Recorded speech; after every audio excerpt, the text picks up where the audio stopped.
Ukrainian forces have withdrawn from the eastern city of Avdiivka near Donetsk, citing severe ammunition shortages. President Volodymyrr Zelensky spoke in Munich, saying it is a reminder of the urgent need for Western support and funding.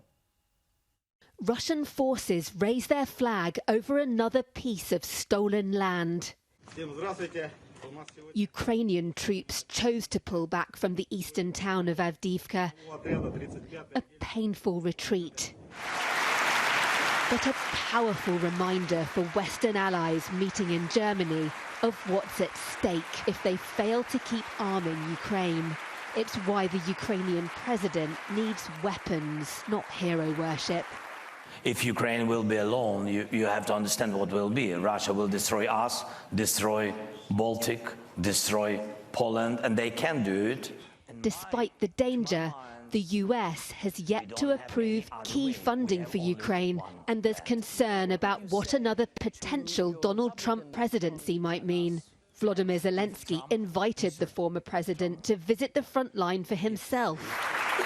I think if we are in dialogue how to finish the war, we have to demonstrate people who are decision makers what does it mean, the real war, not in Instagram.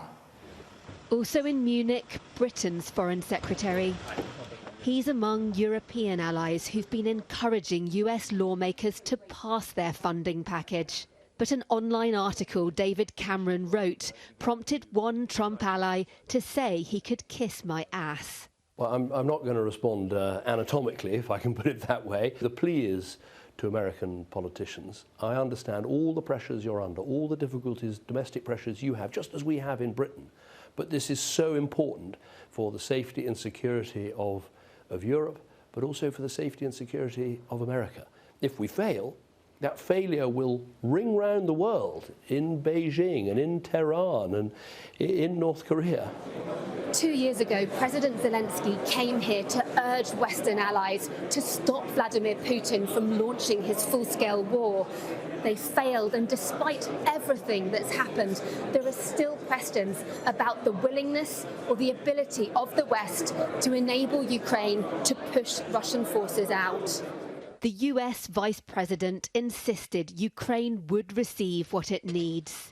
I do believe there is consensus within the United States Congress that the American leadership, elected leaders in the United States Congress, must be unified in their opposition to Russia's aggression, as indicated over the course of the last 2+ years and the last 24 hours. Russian opposition leader Alexei Navalny's death, another reminder of what can happen under Vladimir Putin's rule. Deborah Haynes, Sky News, Munich.